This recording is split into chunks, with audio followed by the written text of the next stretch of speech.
special guest today, and this is Garnett Strother. Say hi there. What's up?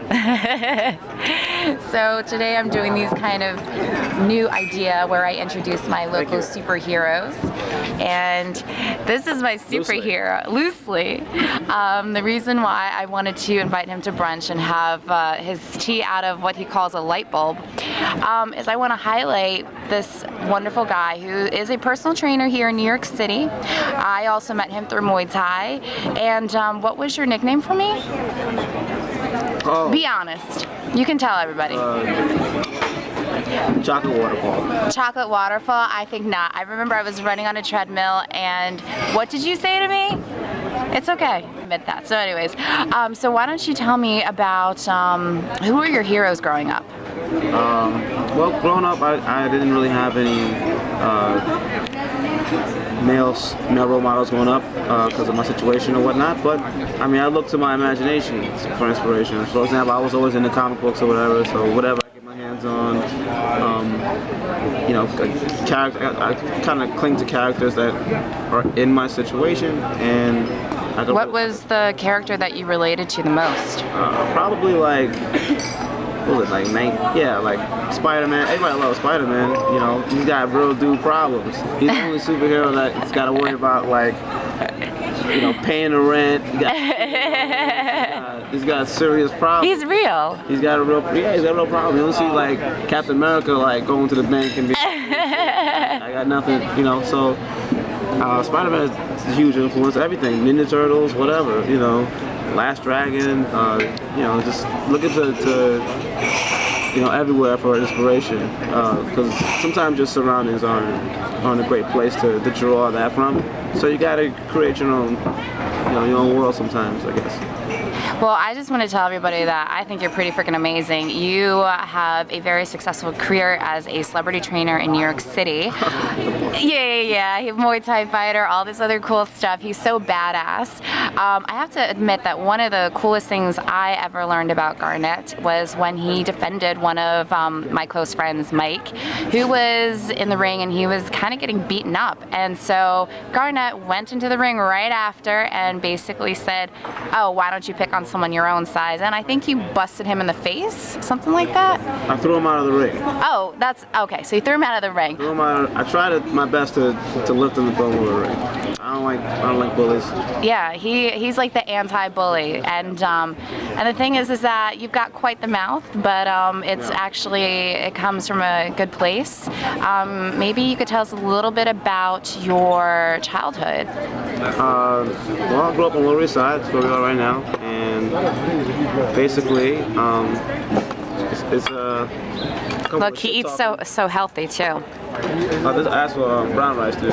You're right, I'll bring out a set. Thank you, man, I appreciate that. For my clients.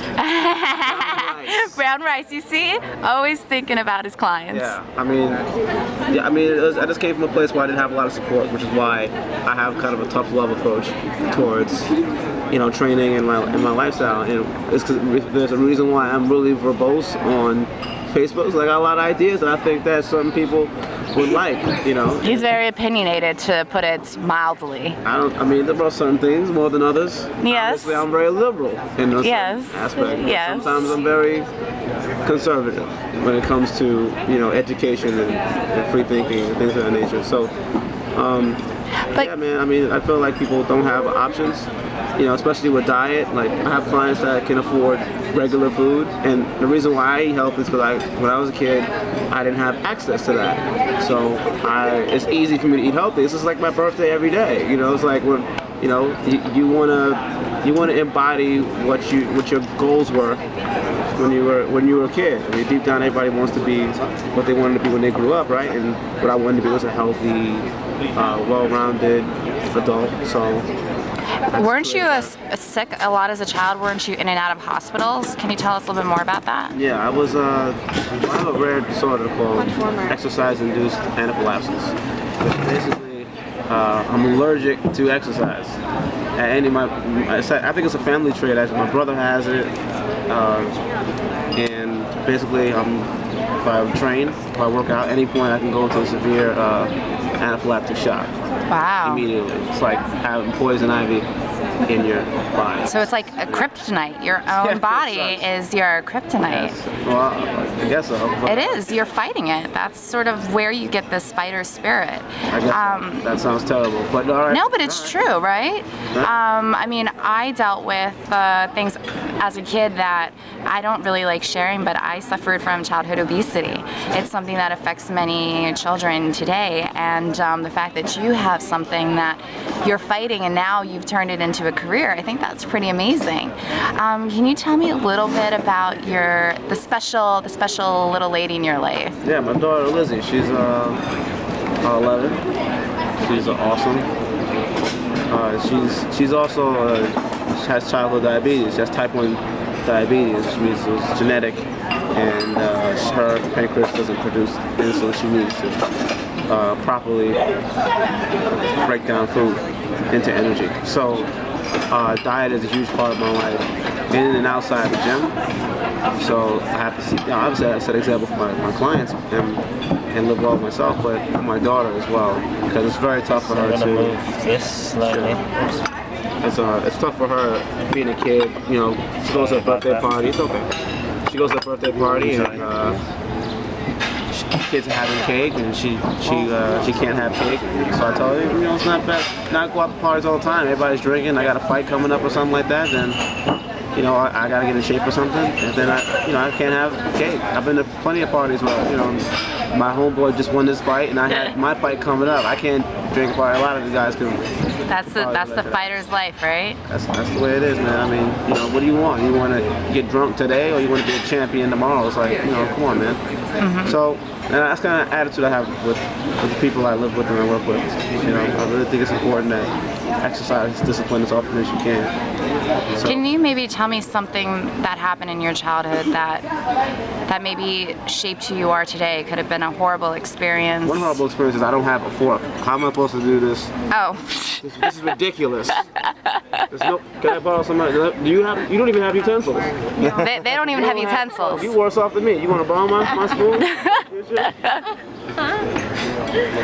Yeah. So I got 2 spoons and a knife to work with. And a light bulb. And a light bulb. And a light bulb. And you have a phone call too. No, that's not relevant. So maybe tell us something again about maybe something that happened in your childhood. I don't know if you lost anybody in your life. I don't know if you've ever been abused or, you know. I've never been abused. Oh, there we go. Thanks, man. There's the magical utensils. There's no room. I think we need to. This on my head. Yeah. You dab bounce this shit over here. So there we go. There's nothing that's, you know, I mean, just a lack of certain things that influence me to do what I do. I didn't have the right things to eat, so I try to have the best stuff possible. I mean, to no expense. I don't care what it is. I'm gonna have the best food or whatever, you know, for my family and stuff. And that kind of influenced me to be a better, to be in this lifestyle. You know, nothing really happened that was traumatic, thankfully. But I mean, I made a lot of mistakes, and you know, you just learn from them and move on. That's just what it is. Keep positive people around you, and keep, you know, the older you get, the smarter you get. You should have smart Hopefully. people. Hopefully, right? Hopefully. Keep people around you that are good people, and I'm surrounded by some great people, and that's why I'm successful. You gotta negative people. You just gotta. Yeah, and I'll have the say alpha, man. You just gotta keep moving and just do your own thing. You know, you're gonna get you get discouraged a lot about pursuing certain things. You know, when I first started doing karate, like, what are you talking about? You're asthmatic. You got this, you know, this. What are you talking about? So I got my black belt. You know, like, oh well, okay, well, I guess you can do it. So I mean, it's not got a whole bunch of other successes, and you know, people. You know, it's important that you have this right attitude. Is what I'm trying to say. And lastly, if you can leave one piece of advice to Lizzy, and we have to do this, before like his salmon, like, I know, swims away. I'm starving. I know. Eat it. I'm not gonna take a bite. No. Okay, we won't do that. We won't like ruin. I'll do it later. Okay. All right. Cool. Stare him right in the face. All right. So, Lizzy, we got hard lives. And you just gotta be tougher than what's been thrown at you. You know, that's the bottom. We gotta win. We gotta find a way to win. That's it. You know, we didn't get a chance to choose what we got each other, and that's what it is. Aww. This is my first local superhero, Garnett Strother. Thank you.